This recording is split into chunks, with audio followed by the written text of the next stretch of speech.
حوالہ تفسیر تیسر القرآن، سورہ النساء، آیت نمبر 15۔ اعوذ باللہ من الشیطان الرجیم، بسم اللہ الرحمن الرحیم۔ واللاتی یأتین الفاحشۃ من نسائکم فاستشہدوا علیہن اربعۃ منکم فإن شہدوا فأمسکوہن فی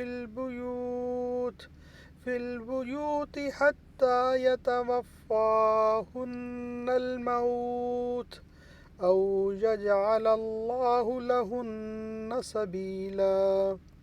واللاتی، اور جو عورتیں یأتینا مرتکب ہوں فاحشۃ بدکاری من سے نسائکم تمہاری عورتیں، فاستشہدوا تو گواہ لاؤ علیہن ان پر اربعۃ چار منکم اپنوں میں سے، فإن پھر اگر شاہدوا وہ گواہی دیں، فامسکوہن انہیں بند رکھو، فی البیوت گھروں میں، حتی یہاں تک کہ یتوفاہن انہیں اٹھا لے موت او یجعل یا کر دے اللہ تعالیٰ لہن ان کے لیے سبیلا کوئی سبیل۔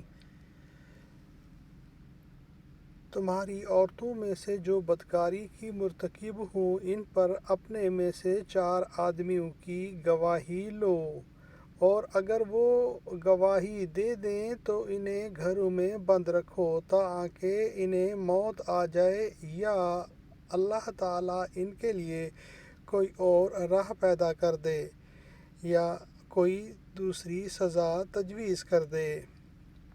ابتدائے زنا کی سزا۔ احکام وراثت کے بعد اب دوسری معاشرتی برائیوں کا ذکر کیا جا رہا ہے جن میں سر فہرست زنا اور فحاشی ہے۔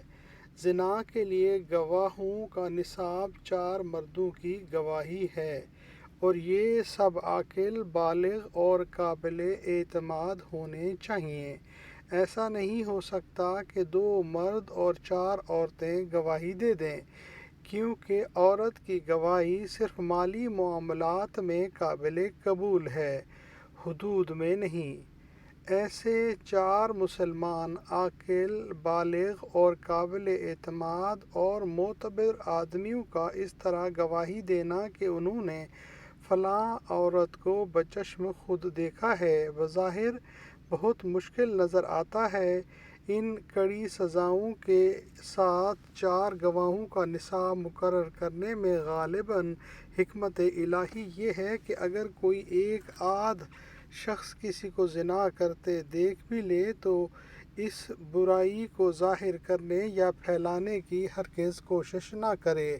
زنا کے گواہ دراصل خود مجرم کی حیثیت سے عدالت کے کٹہرے میں کھڑے ہوتے ہیں، اور اگر خدا نخواستہ زنا کے گواہوں میں سے کسی ایک کی گواہی بھی نامکمل رہے یا مشکوک ہو جائے تو زانی بچ جائے گا اور گواہوں پر قذف کی حد پڑ جائے گی۔ اس لیے زنا کی گواہی کے لیے جانا اور گواہی دینا بذات خود بڑا خطرناک کام ہے۔ صدق اللہ العظیم۔ اللہم صلی وسلم علی نبینا محمد وآل محمد۔